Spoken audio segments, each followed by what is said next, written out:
ఈ రోజు డిఫరెన్షియేషన్ నుంచి ఇంకో వేరే మోడల్ నేర్చుకోబోతున్నాం. చూడండి క్వశ్చన్ ఇలా అడుగుతుంటాడు.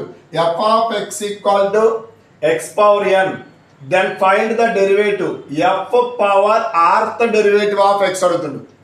f of x equal to x power n లా క్వశ్చన్ ఇచ్చేసి f power rth derivative, f కి పవర్ లో ఉండే నెంబర్ rth డెరివేటివ్ అన్నమాట.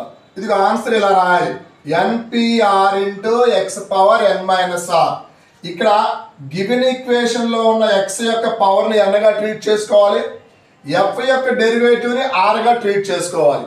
చూడండి ఒక question, f of x equal to x power 8 minus x power 9 find f power fifth derivative of x అడిగిండు. f power fifth derivative కదా, 5 ని r గా తీసుకుందాం.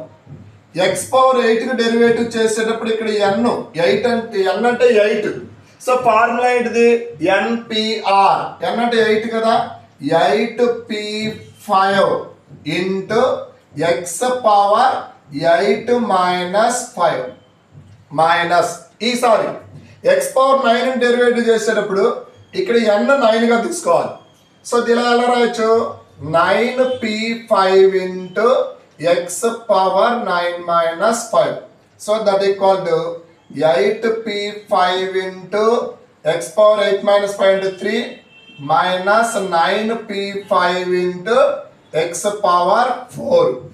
ఓకే, సెకండ్ క్వశ్చన్ చూడు, f of x equal to x power 25 plus x power 23 plus 7 find f power 20th derivative of x.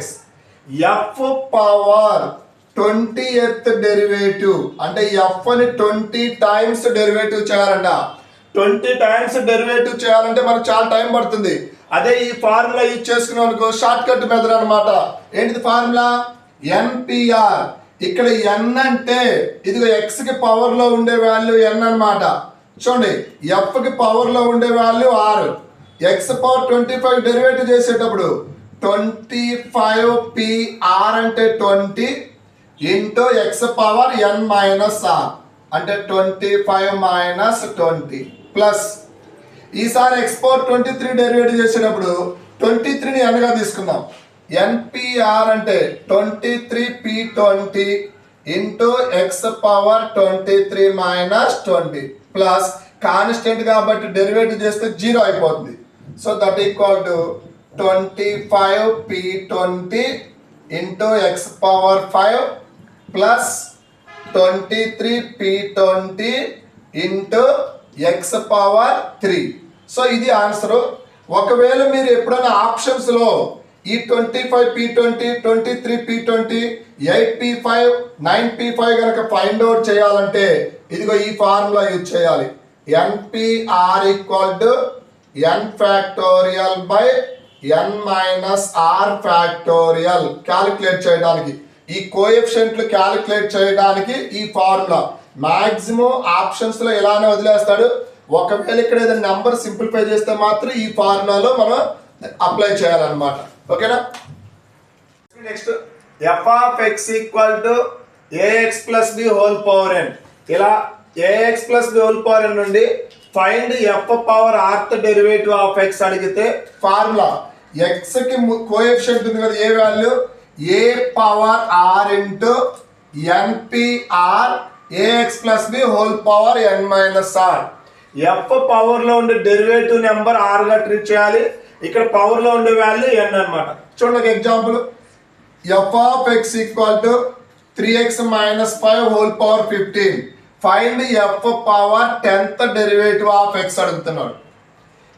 f power 10th derivative of x అంటే ఇక్కడ r value 10 n value 15, x coefficient 3 ఉంది కదా, formula ప్రకారం a power r అంటే x coefficient power derivative number 3 power 10 into npr అంటే 15p10 into వాడు ఇచ్చిన factor 3x minus 5 power n minus r అంటే 15 మైనస్ 10.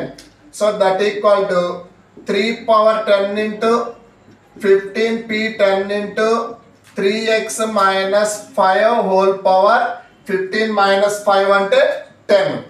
ఇంకొక example f of x equal to 8x plus 5 whole power 20. Find the f power 12th derivative of x అడుగుతున్నాడు. f power 12th derivative of x అంటే ఇక్కడ r value 12 అన్నమాట, n value 20, x యొక్క coefficient 8 కదా, 8 power r, r అంటే 12 into npr అంటే 20p12 into 8x plus 5 20 minus 12 that equal to 8 power 12 into 20p12 8x plus 5 whole power 12 minus 8 20 minus 12 అంటే 8. So ఈ formula తెలిస్తే మనకి ఆన్సర్ ఒక లైన్ ఆన్సర్ రాయొచ్చు. ఓకేనా స్టూడెంట్స్?